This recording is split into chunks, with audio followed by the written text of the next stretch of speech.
Hello, hello, and welcome to Bla Bla Black Sheep, a weekly yarny podcast where I answer your yarn questions and tell you about what's going on in my yarn world. I'm Sarah Korth of SEK Handmade, and I'm so glad you are here. Right off the bat, I want to encourage you to do the YouTube things. Please like this video if you enjoy what you're seeing. Subscribe, share with a friend if you have somebody that you think would enjoy seeing this as well. Spread the love. I would appreciate that so much. And then I also want to say next week is my birthday.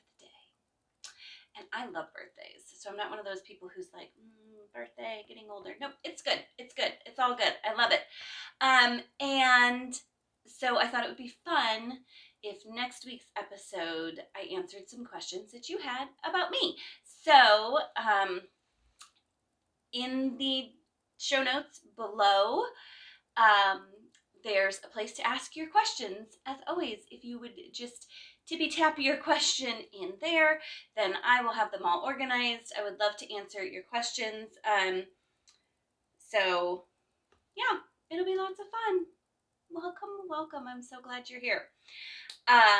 First, I want to share with you what I'm wearing. I am wearing one of my most favorite earrings from P's and Q's. I believe it's P's and Q's Creative Designs. It's got this little rainbow on it, and then this disc underneath that's just like all the colors.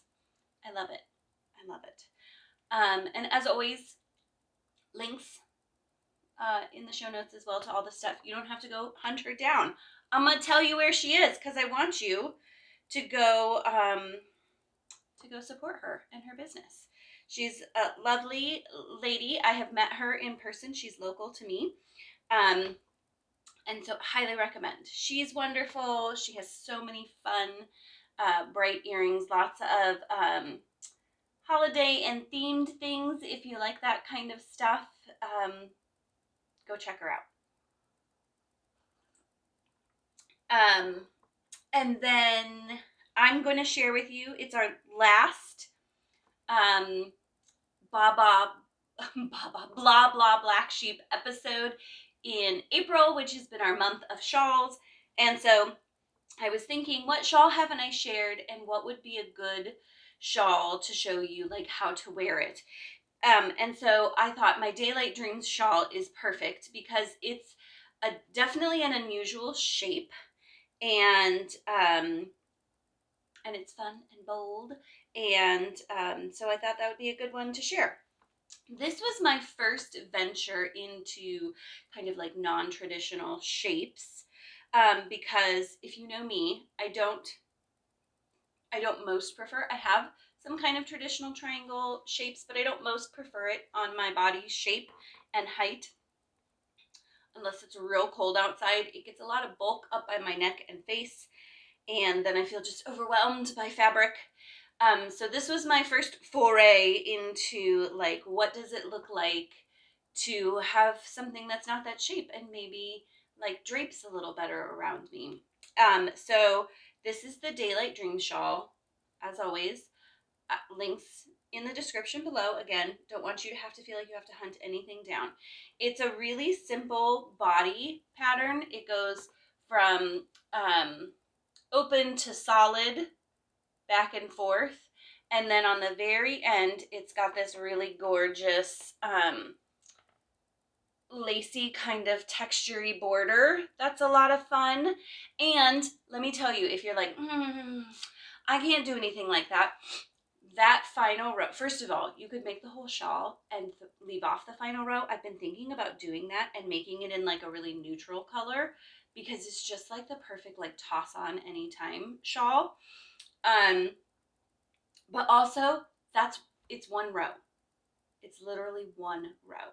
You turn back and forth a couple times to get that lace, but like you can make the whole shawl, and then it's just that one row you got to power through. You can do it. You can do it. I know you can. But again, like if you'd want to modify it to leave it off, I'm in full support of that. Full support. Okay, so the shape is, I thought I might look up the math term for like how many sides this has. but I didn't. So it's got kind of 3 peaks here. You know, your normal traditional triangle would have it just in the middle, but this one has 2 more, and then the sides. And it really makes it, if you can, let's see if I can do this. Look at how much it just naturally wraps. So one of my favorite ways to wear this shawl, both because it's just so naturally shaped for this, and because then it shows off that lace in the back. It's almost like a little coat. You just put it over your back, which mine got mucked up by my pillows back there, but just drape it over your back and over your shoulders. I think that this one, and then you see the peaks on each of your arms and the little details at the end there. It's like a little coat. I feel like this is like perfect to wear, like, I call it kind of granny style, like shawl style, draped over your shoulders, but it doesn't look like a granny shawl. It looks like kind of a glorious, just kind of like jacket almost. And this would be super cute to kind of like tuck in. That would be fun. You want to be careful with your little lace edges there because you don't want to ruin them. But look at that. Look, it's like a little top. I love it. I'm not going to keep mine tucked in because I'm rowdy and move around. So this is my favorite way to wear it, but you can wear it just like a traditional shawl more so, and kind of just, you know, carefully wrap around. The tricky thing is your other peaks end up kind of on your shoulders, which isn't bad. And I might even, let's see, bring that to the middle or to the front. Bring this to the front. And then you can even just leave those there. Maybe put a little shawl pin. That would be pretty. And then the same thing. You've got kind of more of like a full on like shirt instead of just like a shawl, which you can wrap it up. And I've even like tucked those other 2 under so it looks more like it just has 1 peak. Elbowing my yarn there. So lots of nice ways to wear this. I think this is perfect for a wedding. I don't go to weddings much anymore because we're just not, we're in that stage of life where everybody who's our age is mostly married, and everybody who's like our kids are young. So we're not, they're not getting married yet. They're not even really near that. So this is my favorite one. Okay, Daylight Dream Shawl. This gorgeous, amazing yarn is by Fatima of Aquarius Make. This gorgeous purple, and then you can see the speckles in the lighter yarn match the purple. It's amazing. Well, this would also be good just like, yeah, I like it. So that's what I'm wearing today, and that's a couple ways you could also wear this shawl. I know maybe a couple people are making this for the shawl along, which I love. It's so fun. So that's what I'm wearing. I want to give you a little sneak peek. I just finished the 3rd shawl in my Sisters Shawl series. The Poppy shawl was the first one. You can't see it, but my Zoe shawl is hanging up here. This was more of a traditional sized shawl with a longer depth and a nice big wingspan. The Zoe shawl is shorter and longer. And then this is the Flossie shawl, and she is a traditional rectangle shape. So she's got, this is unblocked, so she's not looking her very best, but got that nice lace edge like the other ones, and then this nice open body that kind of fades between 3 colors. And I need to weave in my ends. You can't see that. I got ends hanging out that I need to weave in, and then I'm gonna block her, and then I'm gonna call for testers. You guys, I've been dragging my feet about tester calls. I need to get on it. I've been really enjoying working the patterns, but then not all of the like computer work and administrative kinds of work that go with actually publishing a pattern. will she stay put? Okay, so that's where I'm at with that. The thing that is bringing me joy, my friends, is the color green. Just 2 weekends ago, when the boys and I were driving home after spring break from my parents' house, after spring break, it was the most bleh car ride ever. Everything was brown. There was no pretty snow left on the ground. No leaves or buds on the trees. All the grass was dead. None of the fields had been planted. It was just so, it was a little depressing. But stuff has started to green up, even up here in upper Wisconsin. My little bushes right outside the window here are starting to get like the most glorious bright green buds on them. The grass is green almost everywhere, which is really lovely. A little bit about me. I love mowing the yard. I'm thinking about, we have a patch of creeping Charlie. Yeah, I think that's what it is, in our grass over there. And I'm thinking about tearing it up because it just needs to be torn out. But instead of planting grass, I'm thinking about planting like wildflowers. Wouldn't that be fun? So I'm dreaming of such things. I have a little butterfly garden in one corner. I've planted that, and I keep yelling at Weston, stay out of the garden. It's the only little patch of our yard I care about. I want that to grow up and have beautiful flowers, and then the birds and the bees and the butterflies all love it. It brings me such joy. So yeah, spring is springing, and it is bringing me a lot of joy. Small businesses to support this time. You might recognize my mug. This is from my friend Katie of Hello Fern Creations. I've shared this one before. If you go back, a lot of times you can see my mugs in my cover photos, but if you go back to the first time I shared that mug, I shared the little story about Katie and I and how we know each other. And then earrings, my P's and Q's designs. I've already talked about her a little bit. Highly recommend. And of course, Fatima of Aquarius Make.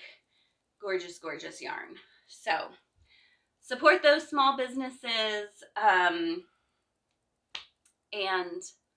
yeah, show them some love. I use and love them. Highly recommend. Okay.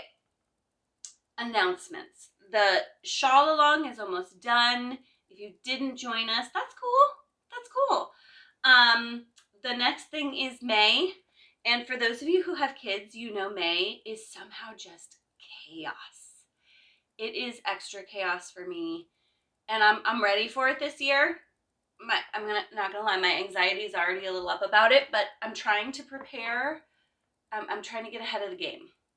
I've got some contracted work that I need to get done. I have some patterns that I'm excited to get out. No, I'm not going to show those. I started working on an earring design. I actually have 2 earring designs. And I want to like get a jump on summer so that I'm not spending my whole time doing, well, first of all, it's hard to record things. You just wait. I record this not live, but I record it about the time that I publish, unless we're like out of town. And so the boys will be home for these recordings in the summer. So we'll see. They're usually pretty good, but they might make some appearances, or the dog might be more rowdy. Weston is just chilling right now, but when the boys are like making noises and stuff. So we'll see. But I want to pre-record a few things, and so May is crazy. There's not going to be the point of that was I did have a point. The point of that was that May will have no event. The event for May is Sarah getting ahead on things. So the Spring Shawl Along is almost over, but there will be an event in June, so keep an eye out. The big thing for May is my birthday sale. I mentioned my birthday is coming up. 2 times a year, I have a big sale on all my patterns, only 2 times a year. It's just something like, I listen to the Lazy Genius podcast, which I highly recommend if you don't know her. Add that one to the show notes. And one of her like philosophies is decide once. Anything that you can just like make the decision once to like lower decision making fatigue, like it helps, right? When you just, this is the way it goes and that's done. Don't have to think about it. So one of my decide onces in my business is my birthday's in May, Black Friday's in November. Those are about 6 months apart. We're going for a birthday sale and a Black Friday sale, and that's all I do. Outside of little, those are my big sales of the year. So here's my little tip to you. If you're watching this before, if you're watching it before the beginning of May, sign up for my email list. My email list gets the best discounts on everything, but on this sale, it's like real big. So in the show notes, there'll be a link to sign up for my email. So if you're like, I'd like to get in on this sale, that's how you do it. Or watch my social media. I will give a discount on my social media. I'll probably give a discount code on on Bla Bla Black Sheep next week, but the very best code will be on my email list. So sign up there. All right, questions. Let's talk shawls. Okay, I have 2 great shawl questions. And if you're like, I'm so sick of shawls, Sarah, this is the last one. So we'll move on to other things next month. But again, these are about shawls, but they can be applied to other things that you make too. So don't feel like this stuff only applies to shawls. Okay, so first question says, help! I made a shawl that I absolutely loved. It was perfect, in all caps, but I blocked it and now it's enormous. What happened? I was spot on with gauge while I was crocheting, but now it's so big. Is there any way to fix this, or should I frog it and start over? Oh, friend, that makes my heart hurt for you. It's so disappointing when you're like, this is always my fear with the finishing details. When you're like really in love with something and then you put on those finishing details and you're like, no, those don't bring me joy. So my heart hurts for you. So what happened? Blocking is what happened. That was I will say blocking is what happened, but the issue is far prior to blocking. My question would be, A, did you swatch? B, how big was your swatch? And C, did you block your swatch in the same way that you blocked your shawl? Okay. 1, if you did not swatch, that's not great. Here's the thing. I was a person for a very long time. I was just like many of you, where I was like, no swatching. It's a waste of my time. But let me tell you what's a waste of your time more than making a swatch. A waste of your time is completing an entire shawl and then wanting to frog it and start all over again. So I have embraced swatching as a time saver, even though it doesn't feel like it in the immediate, and as a learning opportunity. You can learn so much from making swatches. I have a very short series currently called Swatch and Learn. I feel so strongly that you can learn so much from swatching that I recommend just swatching for fun to expand your knowledge. Unfortunately, because those episodes took a really long time to produce. I don't have a lot of them, but I would like to get back to it at some point because I do really passionately believe that swatching is key to expanding your knowledge. So if you did not gauge swatch, you need to gauge swatch. You have to. The fact that you were spot on with your gauge as you were crocheting might have felt really good as you were going, but the end result was not good. So question number 2, I didn't have those questions ahead of time, and now they've like bloop, out of my mind. So did you gauge swatch? If you didn't, you should. Oh, I think I said how big was your gauge swatch. My friends, gauge is listed a lot of times in a 4x4. That's because that's the gauge ruler placed on a bigger piece of fabric. Okay? It doesn't mean you are trying to swatch a 4x4 square. That's not the point. That's no good. You need a bigger square, at least 6x6. So when you see that gauge should be, 4 inches is, 16 stitches across, you should probably be crocheting a minimum of 20. Probably more like 24, depending on the stitch repeat, obviously. Of course, if you end up with weird edges because you mucked up the stitch repeat, it's not that big a deal. You want to be measuring in the middle of your swatch, not edge to edge. Swatching is a big topic. Again, I'll put the links to the videos for Swatch and Learn and all my gauge swatching stuff in the show notes below, so you can check those out. And then my third question would be, did you block your swatch in the same method that you blocked your shawl? Because if you are making a swatch and getting your gauge off of that, you're not getting the full picture. And I know some of you out there make your swatch and you're like, I don't want to wait for it to dry, and so you just like stretch it a little bit and say good enough. I'm going to argue not good enough. Every yarn behaves differently with different types of blocking, and you're not going to know how much your yarn is going to stretch and grow until you've actually blocked it the way that you will block what you're going to block.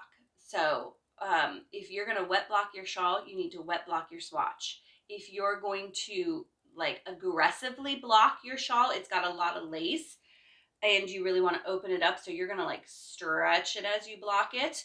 You want to stretch your swatch. I have had yarns very unexpectedly that I've aggressively blocked, and then I take the pins out of them and they like whoop bounce back to a smaller size. And I wouldn't have known that until I wet blocked the swatch and it was fully dry. So that is super important. The other thing to keep in mind is this weight of a full shawl fabric is a lot more than your swatch. So any stretching that it does is probably going to be a little more the larger the piece. So if it's like a shawlette where it doesn't get super, wide, it's probably not going to stretch as much. If it's a shawl that's got a depth of, 24 inches, it's going to stretch more. If you're working a sweater that's going to come down to your knees, please do not make it down to your knees pre-blocking, or it's going to be down to your ankles. The weight of the fabric will continue to pull down on what you're making. So pre-blocking, you almost always want your gauge to be smaller than post-blocking. But some yarns bounce back, and you're not going to know that until you block it. So you must block your swatch. I'm sorry.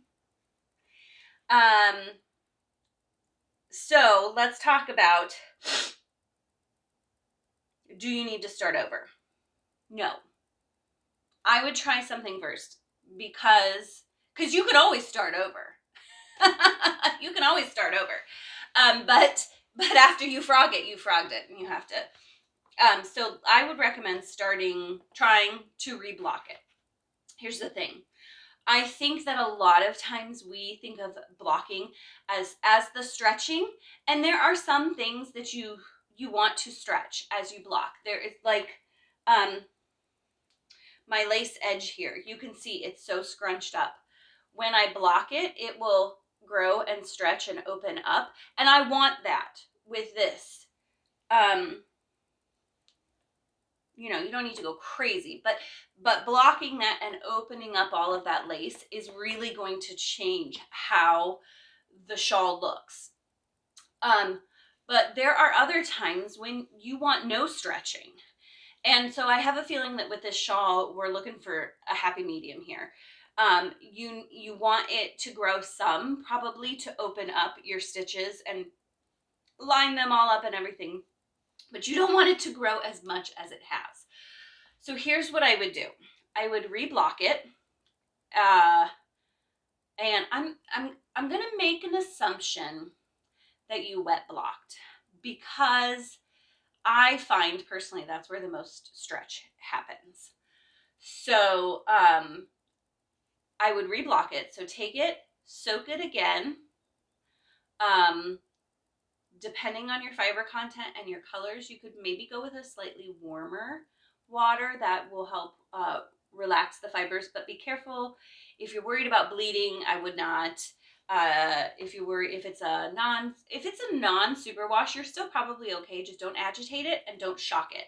So don't put hot water and then real cold water. Those two things, the agitation and the temperature extremes, are what start felting things. So don't do either of those. Get it wet again, and then these little finches are like boop, boop, boop, boop, boop, around my window. Sorry.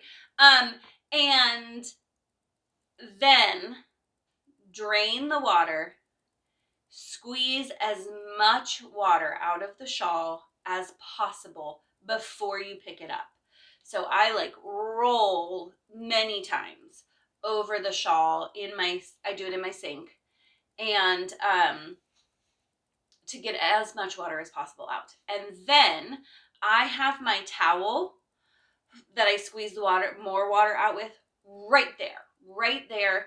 And I would scoop it all up as much as you can. Don't let stuff hang over the edge. That's going to stretch it when you don't have any control over that. Place it on a towel, block, maybe even fresh towel, do it again. And then again, very carefully move it to where you're going to lay it out to block, whether that's blocking mats or however you're going to block it. And then just don't stretch it. Put it into the measurements that you want. And sometimes I even like zhuzh my stitches a little bit. So like if I lifted this part up and it got stretched out, I'll just like pat them back together so that it's all, you know, obviously on my blocking mat, not on my chest. But so that all the stitches are where I want them to be. Blocking is not about stretching. It's about kind of setting your yarn in the shape you want it to be. So if you don't want it to be so big, block it smaller. That could work. It could be that the yarn stretched and that you have to start over, but I would try that first. So that's my advice. All right, my second question is just a real general blocking question. So it says, blocking shawls. I know I should do it, but I put it off because I feel like I don't know if I'm doing it correctly. What's the best way to block, and do you have any blocking tips? Of course I do. Okay, first, nope, I'm going to back up. I use mostly wool. I prefer to fully wet block most of my wool projects. Now, I will say I did a project for a contract So for a yarn company, I designed something for them, and they said specifically in their contract that you must fully wet block your piece. And I messaged them and I said, hey, maybe not. Well, no, what I said was, I don't think that this piece would benefit from full wet blocking. It's a blanket scarf. It was huge. It was heavy, and it had a bunch of popcorn stitches that I worried if it was fully wet blocked, not only would it stretch beyond what I wanted it to be, that I would have a hard time keeping it in the size and shape because it was just so big, but also that all those popcorn stitches would just get smushed and that it would be a real pain. So I said, can we please try steam blocking this instead? And they said yes. So not every case and every fiber content is perfect for wet blocking, but I'm gonna go forward with wet blocking, and then we'll back up to talk about other kinds of blocking. I mostly use wool, and so I mostly fully wet block, especially something like a shawl. Here is how you wet block. Take what I do, and this is a personal preference, but I'm gonna tell you why I do it. I weave in my ends, but I don't clip them. So before I block, I weave in my ends, and then I just leave them hanging out literally on my piece. I go to my sink. I know I'm really lucky. I almost always do this when no one's home but me, because then I know nobody's gonna muck with it. But I recommend a bathroom that you can keep people out of. So if you only have one bathroom, this is a little hard. But we have a couple. So I go to the bathroom in my bedroom because the boys don't use it very often. And yeah, I clean the sink. I don't want to wash. You're essentially washing your piece. And so I don't want to wash in a dirty sink. So I clean the sink. Then I fill it up with lukewarm water. So not cold, not hot, in between. And I add wool wash. I recommend a rinse-free wool wash. That means you just put it in there, it soaks, and then you like drain it. You don't have to try to like rinse all the stuff out of it. Most of those are not super sudsy. It's okay. It's okay. Suds do not make a thing clean. So don't worry if it's not sudsing. It's okay. Then I fill my sink up enough to cover my project. So depending on how big the project is, depends on how much water I need. And then I put my project in and I just push it down. You'll notice as you push your project into the water, blah, blah, blah, blah, blah, air bubbles coming out of the shawl as it absorbs the water into its fibers. So I just push it down so that everything is submerged. Does it still float? Yeah, kind of. So it's fine. You don't have to like stand there and hold it under. We're not drowning it. We want all the fibers to soak up water. So you don't want it floating on top. Like the whole thing floating on top. I set a timer for 15 minutes because if I don't set a timer for 15 minutes, it'll be 3 hours, which is fine.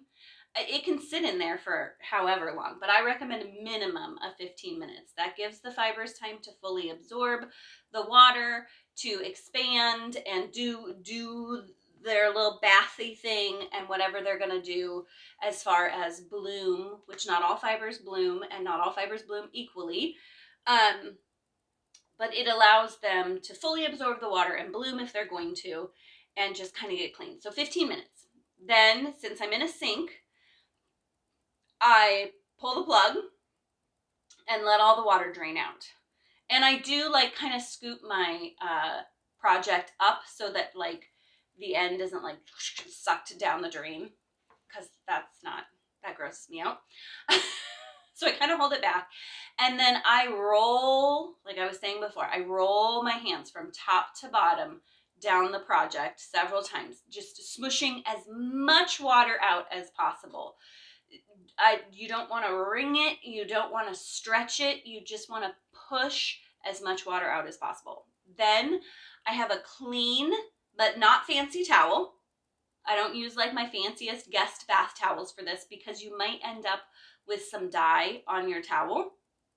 I find especially reds and pinks are the most prone to transfer. So I lay the towel out and then I scoop my project up as much as possible in my little handsies so that it's not hanging off. Like I just bundle it all up in a ball and then I take it to my towel and then I lay it out so that as few pieces are overlapping as possible. Depending on the size of the shawl, you're not going to get full knot overlap. But again, trying not to stretch. So more important is the knot stretching than the knot overlapping. Then I go from the short end and I roll my towel up with my project inside. And then I literally stand on the towel. I step back and forth on the towel several times. And then I have found that the trick to a speedy and less stretchy block is this. I unroll my towel. I have a second completely dry towel. And some people will say, just roll it in 2 towels the first time. Nope, I don't think that works as well. Second completely dry towel, I do the same thing. I transfer it gently. It's less heavy and waterlogged now by like a lot. So I transfer it over to the dry towel. I do the rolling and the stepping again. And then I find that I have squished the optimal amount of water out. It is still damp enough that it's shapeable. I don't know if that's a word, but it's not weighted down by the water, so there's a lot less likelihood that things are stretching unnecessarily. So I highly recommend the 2 towel method. Then I block with blocking boards, blocking pins, blocking rods, dowels. I think they're blocking rods. I'll link to all of those things in the description so that you can check them out. Lots of people use kids' play mats. I would recommend against regular pins because those can rust and you don't want to ruin your project with rust. But especially if you don't need to aggressively block, you can just lay it out on like a towel, another dry towel, and shape it to how you want. The idea is shaping to what you want it to be. So if you want to really open your stitches up, then aggressively pull them apart. If you don't. Just lay it in the shape you want it to be. I have these little picot stitches. Now you're not going to be able to see them on the edge of this. See those little picot stitches? I pinned those out so that they would stay out like that. I will confess, the poppy shawl has lots of picot stitches along the edge. I did not pin all those suckers. There was one shawl. Oh, it was a knit shawl that I was doing a test for a friend, and it had picots all the way down the edge. I pinned every one of those suckers, and I used every pin in my house, even my knot blocking pins, and safety pins, because there were so many of them. Oh my gosh. But with that, I did not pin them. I just shaped all of them and laid them how I wanted. So total personal preference with that. Then you need to leave it there until it's fully dry. I understand that A, patience is hard, and B, finding a place that you can leave something like that for, depending on your temperature and your humidity in the air, you're probably and the size of your project. Is it a cardigan where you've got 2 layers going on there? Is it a shawl that you've got 1 layer? It all makes a difference. Can you point a ceiling fan at it? That makes a difference too. But you need some place that you can leave it until it's fully dry. A lot of people slide it under a bed. Then it's out of the way. But that's something to think about before you block. When it's fully dry, you remove the pins, pick it up, and you're ready to wear. Now, some people say to me, I'm not going to block. And I would say, are you never going to wash it? Because blocking is washing. And so if you're never, I would question, is it something that you really will wear that you never have to wash? As someone who spills food on myself semi-regularly, I don't see that ever happening for me, that I would never wash something that I make. So just something to think about. part of the point of blocking is washing. And if you've been carrying your project all over the place and maybe not been washing your hands every single time before you pick it up, it could maybe use a wash. I'm just saying. Okay. So, sorry, you're getting no sympathy from me. Yes, you should block. Depending on your fiber content, wet blocking is not always the best way to block. There is steam blocking. So you take a steamer or your iron. We're not ironing it, but you're like psh, psh, psh, psh, psh, the steam over your project. There's also spritz blocking, where you don't fully soak the fibers, but you lay it out and spritz it to get them damp. That's not going to do any cleaning for you, but that will do some shaping. And then if you have fibers that it's okay for, and especially if you have acrylic fibers, you have something acrylic that you want to block, it is the heat that blocks acrylic, because it's plastic. So just getting it wet isn't going to do anything. Just like if you got, that's why we have plastics, right? So for acrylic yarn, which most of them are washable, you can throw it in your washing machine, throw it in your dryer, but try to catch it before, like when it's still like steamy and hot, but not 100% dry, and then lay that out. That's what I found to be most effective. It's a little tricky because like you can't get distracted because if it fully dries, then it's just in the shape it fully dried in.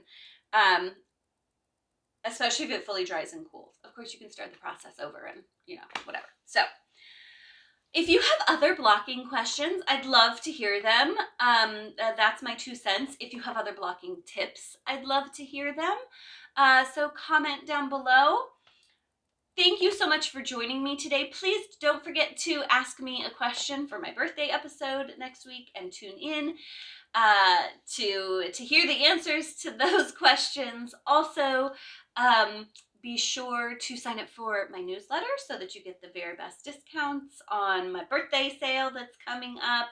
I so enjoy this time with you all. So truly and honestly, thank you so much for joining me, and have a great week.